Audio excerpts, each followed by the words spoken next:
Hi everyone, Dr. Pedram Shojai here with Dr. Sara Gottfried at the Health Bridge. Hi Sara. Hey Pedram, hi everybody. Hey, good to be here. We have a topic today that has kept bubbling up, and it's an important one because we spend at least a third of our lives, most of us, at work. Right? So a lot of people are saying, well, this is all fine and dandy, but then I go to the office and all hell breaks loose. So how do I stay healthy at work? And how do I kind of carry these initiatives that I'm trying to hold down at the breakfast table and at the dinner table, when I'm going to lunch with my coworkers or walking around and there's some birthday cake, and if you're in a big enough company, it's someone's birthday every day. So this has come up a few times now. I have a history in corporate wellness, so we'll reach back into there, and Sara's worked with so many people who work.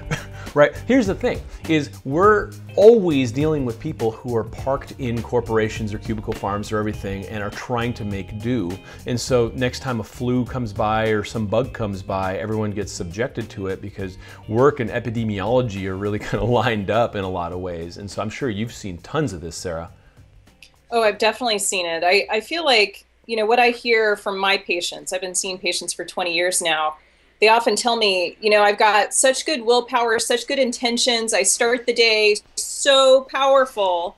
And then there's this steady decline over the course of the day, right? Like noon, I'm not making very good choices about lunch. I didn't bring healthy food with me. And then by the time they're heading home at 5 or 6 or 7 p.m., it's just a disaster. So we want to change that. We want to talk about, how do you actually make life healthy during the workday? Yeah, love that. So we'll draw on, and you guys can go back and check back on some of the episodes we've done, because we've covered a lot of topics over the last, however long we've been doing this. But a lot of the things that you can cumulatively do to help yourself, you need to do at work. Like, number one is, sitting is the new smoking. So what's your workstation look like? Are you getting all crunchy? Is your back starting to hurt? Are you not moving around enough? So, in a lot of the corporate wellness stuff that I've done over the years is you put pedometers on people and you say, that's fine. We know we're paying you to work here, but you need to put in 10,000 steps because we're doing some challenge, and, the winner gets a bike, or, whatever that ends up being. And it builds morale. It actually builds, it brings down absenteeism. It brings down presenteeism, which is when you're at work and you're just parked there and not really doing anything or playing Tetris. That's dating myself because no one knows what Tetris is anymore. Oh my gosh. You're right. And then just setting up buddy systems to go walking and doing all the things that you can do to keep the blood flowing, because just because you're parked at work doesn't mean you need to punish your body. That 1950s beaver cleaver type of environment where, you go work for some big company and after, 60 years they give you a watch. Those days are over, and all the really smart, hip companies out there right now are doing everything they can to get people moving from, having healthy kitchens to ping pong tables to nap rooms and all kinds of innovative stuff. So if you're at a company that's not doing that, let us know and we'll direct you towards, some examples of what's happening out there, because, the times have changed, and we understand that we spend a third of our lives at work. So if those 8 hours or so are completely unhealthy, you don't stand a chance to be healthy in your long-term health markers, because it's just too much of your life. You're sleeping, conceivably you're sleeping another 8. And I was just looking at some studies for my new book, and the average American watches 5 hours of TV and spends 3 hours on social media. So add that up together, and there's really no other time for anything. And so you better get it at work. Right? That's absolutely true. I want to talk about the new watch, Pedram. You just talked about, this leave it to beaver concept of working for the man for 60 years and getting your watch at the end. I would say the watch has changed. And, the iWatch isn't out yet, right? I'm going to date this show, but it's coming soon, I believe, from Apple. And I have this watch. I got one of these for my husband, and I loved it so much I got one for myself. It's I have no tie to this company, okay? It's the Basis Peak. And I love it because it tells you your steps. You just kind of flip through the screen and it tells you your steps. And it also allows you to set up these habits that I think can really apply here. You know, you asked about the epidemiology earlier, and I was a little bit asleep at the wheel, so let me throw some in here. I think the best epidemiology of what you've talked about so far is with this sitting as the new smoking. We know that sitting is associated with an increased risk of diabetes. It just makes you fat and dumb and autoimmune. So I think we've got to make sure that we've got these pattern interrupts, and the 70% of us who have a desk job are not just taking these baby steps towards diabetes every time we've got the ass in the chair. So I like these habits that come with this particular watch. One of them that I have today is I have to take 2,500 steps before noon. And I also need to run for 10 minutes. Those are things you can do in your workday. And it's gamified. Like, I get little benefits from it. I'm not saying this is the only way to do it, but these are the kind of habits we're talking about that can really make your work environment so much healthier for you. Yeah, and you can hack your biology in a lot of ways too. One of the things that I did at one company, and it kind of seemed like it was it was just a silly strategy that totally worked, was, people were just not getting up and moving. They weren't remembering. So instead of reminding them to stretch, which a lot of times they're like, oh, I don't have time for that. I'm working on my, I'm working on my spreadsheet. I got all this stuff going on. I was like, well, how do I get across to these guys? So instead, we set up a reminder on their computers to just drink water. So they just had their water, and it would ding, and they'd just, take a sip. Every so often they'd, take a sip. But one of the cool things that happens when you're doing that is there's a secondary reminder system that says, hey, get up, you gotta pee. Right? So by hacking that habit and getting them to drink water, they'd have to get up to have to go pee. And then the rule was every time you go pee, then go stretch for a couple minutes before you get back to your workstation and do 10 squats or 10 lunges or whatever it was that they had elected to do. And we couldn't get them to do the squats or lunges, but by getting them to drink the water, all of a sudden they got up and peed and they did it. And it was like a complete turnaround success. And they're hailing me as some kind of genius. And I'm just like, this is silly, right? You are a genius. You're a total genius. This reminds me of when I worked at a health maintenance organization for 10 years, and they had, this really elaborate computer system, and they would have this little reminder that would hijack the screen to stretch, to improve your ergonomics and do, some kind of shoulder stretch and twist and release all that tension. And nobody ever did it. Everybody would hit the close button every time it popped up.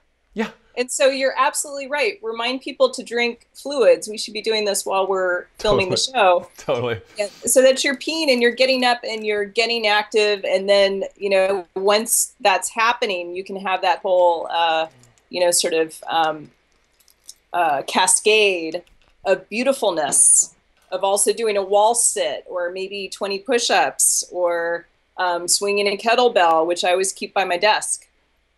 Yeah, exactly. It's a pattern interrupt, because if you're sitting there, you're like, bah, I can't be bothered with this. But there's only so long you can go without your bladder, just screaming at you. And you're like, all right, okay, I got it, I'm up. And so what we did at this particular trial was we had little mini health stations. So you get up and go to the bathroom and come back, and there's a little, there's a foam roller, there's a kettlebell. I think we had like one of those self massagers, and we just had a couple of these little odds and ends things that you can do without breaking into a full sweat. And people started doing it. And all of a sudden, you see this huge upward spike in morale. Eventually, the claims data started to reflect it because people weren't getting sick as often. And then you start kind of implementing some of the other stuff, which I think is really cool. Is there's all sorts of new technology right now that has surfaces that are custom designed to kill bacteria. They're like these weird kind of jagged surfaces that bacteria can't live on because it cuts their cell walls. And you have these strips that you put on things. So high trafficked areas in busy offices are now starting to use this type of tech, because let's face it, someone comes to work because they think like they have to, because we're all living on edge and we can't afford to not work, and they start sneezing all over the place, and all of a sudden you have these vectors that take out entire departments in a company. And if you start looking at what that means in dollars and cents long term, it's a significant amount of income lost to American companies every single year, because people just sneeze on each other. And so having these types of technologies is there. I mean, having hand sanitizers is kind of a mixed bag for us. But, washing your hands and having good hygiene is a big part of it, but also getting up and moving. Awesome. Okay, I'm a little less excited about that one, but we got to be thorough here. Yep. So I want to ask you about meditation, since you are the urban monk and you are the expert at corporate wellness. Like, tell us a little bit about how meditation kind of fits into this picture. We've had mixed results in different companies. So, walking in, like I'm a meditation dude, but I'm not, I don't walk in wearing a turban or anything. And so still some people are like, I've seen you in a turban. Yeah, well, I just, that's a weekend thing. So, it's like, but meditation's got this weird connotation, right? And so some companies are like super Christian and they're not down for that and whatever. And for me, it's just like, look, no one's trying to convert you into Buddhists. We're just trying to get you to relax. And so what we do is bring in mindfulness practices and say, okay, you know what, you're going to take 10 deep breaths. We've had companies where I've actually gone in and said, look, what's this room over here? Like, we just use it to store some crap. I'm like, I want it. Give me this real estate. And turn it into like a little mini Zendo where the rule is you cannot talk, do not disturb. You go in there, you can put on your little blindfold, listen to audio tracks, take a nap or meditate. And some of the problems we had is people just going in there and snoring, but that's fine. We'd set up an environment where you could just go decompress for a few minutes and come back, and long-term performance went up drastically just by teaching people to step out for a second, take some breaths, and then get back into the flow of work. It's not like work's going to stop, but you need to stop, get out for a second, take a breath, come back in, then you have clarity. Without it, you're just tumbling around. That's so good. I really like that one. And I think it's one of those offers that maybe people grow to love. It may not happen immediately. We all have kind of our biases against doing meditation or developing mindfulness, but I think there's so much value to it. It reminds me a little bit, this real estate that you're sequestering for people. It reminds me of the at San Francisco Airport, SFO, in the Virgin terminal, which happens to be my favorite. There's a yoga room. And what I love about this is that when I'm flying Virgin, which isn't enough of the time, I get there early. Like, I will get there 2 hours before my flight, which honestly never happens with any other airline.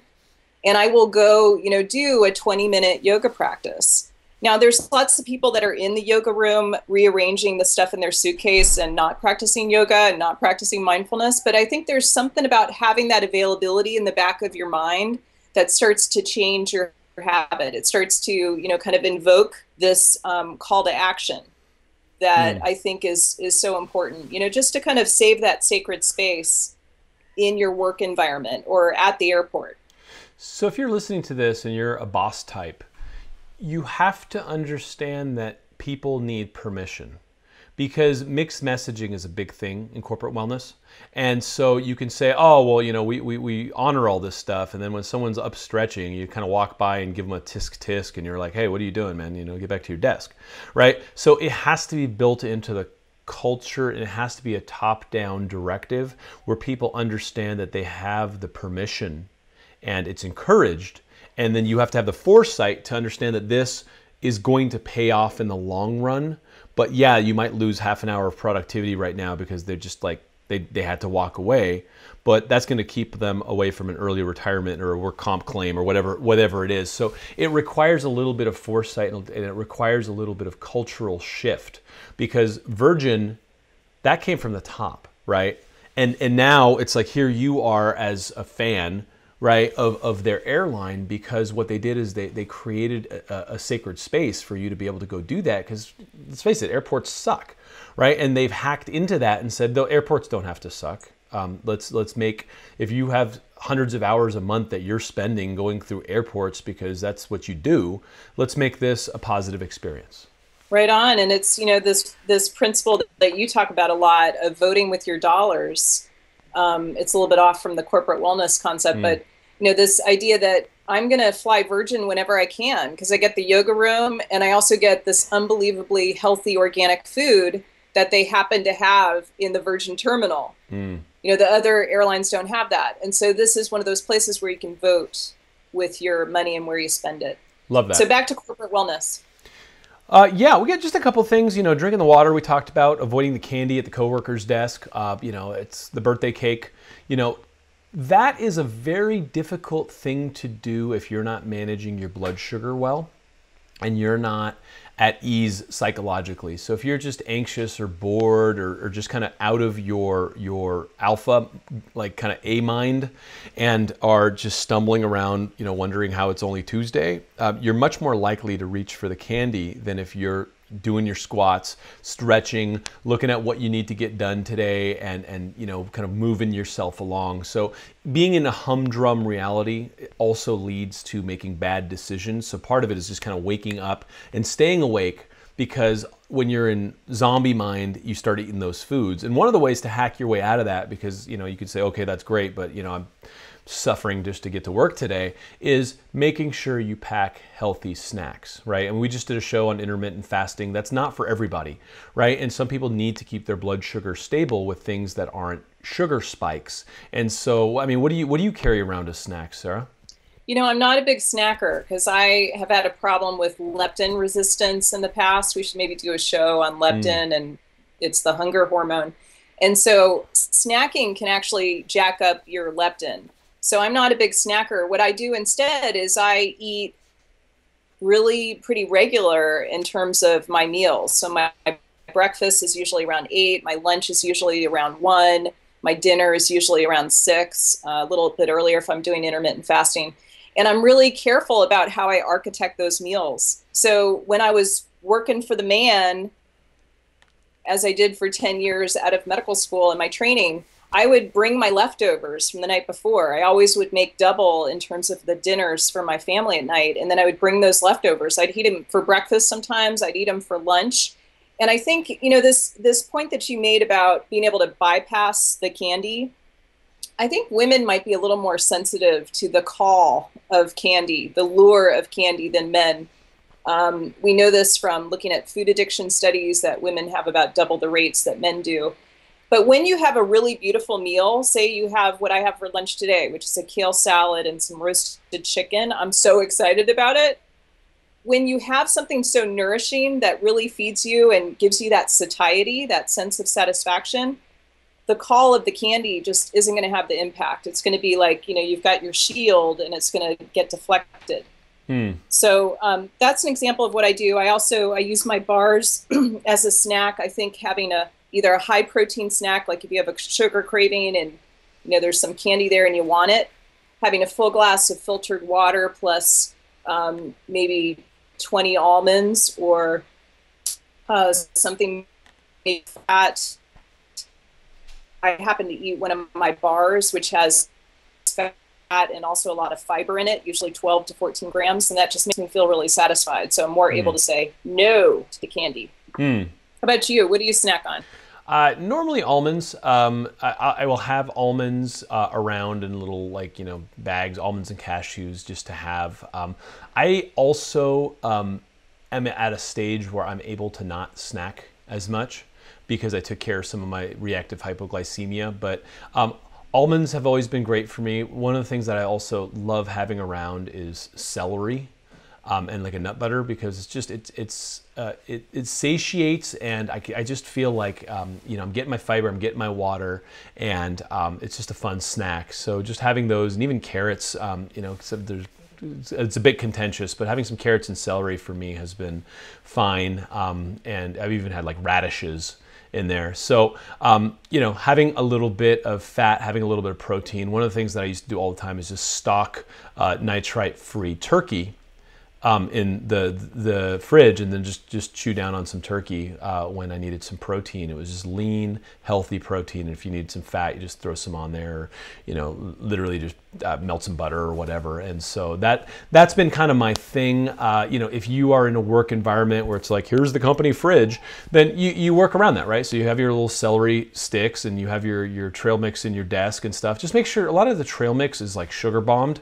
It's like, well, people don't eat that crap, so they just put in like cranberries and raisins and M&Ms, and that's not the right healthy snack, right? So there's been a lot of, like just how in the green space, there's been a lot of greenwashing. In the health space, there's been a lot of health washing where people will jump in and replace things that are supposed to be healthy with things that are tasty. Wendy was just telling me about the South Park episode where they did all on gluten, right? It's like, well, this ice cream is gluten-free, and so you have like 6 times, the amount of it because it's gluten-free. It doesn't mean it's healthy. It just means it's gluten-free. And the same thing with these snacks. So that's the thing on snacks. The last bit here, and we got to cut out on this particular show, is just the obvious thing, right? Take the stairs instead of the elevator anytime you can. Walk as much as you can. Take your lunch breaks by cruising around and spending time doing things that are moving your blood, getting you some fresh air, hopefully getting some sunshine, and reminding your body that it needs to stay vibrantly alive. It's not a sentence, right? Going to work isn't some sort of punishment for your body that you just got to suffer through so that you get out of there and then go to the gym for 2 hours and hurt yourself. That's just, those days are over. Like, ask for a standing desk, take breaks, change out the light bulbs, get some full spectrum light bulbs, work with your employer to make the work environment better, and then you're going to be in great shape. Yeah, absolutely. And I want to put in a plug for the standing desk. It's not that expensive. There's many that are thousands of dollars, but there's also the IKEA hack for $19, which is what I'm using right now. A friend of mine works for a food advocacy company, and she just got the boss to buy standing desks for everybody. And I just think that's the direction we need to go. That is the new healthcare. To really have this kind of congruence between our home and our work life and the way that we take care of ourselves. That's it. I love it. Okay, guys, let us know how you feel about this. Facebook.com/thehealthbridge. We got to cut out. Hope you enjoyed this show, and we're looking forward to many, many more. All right, everybody. See you next time.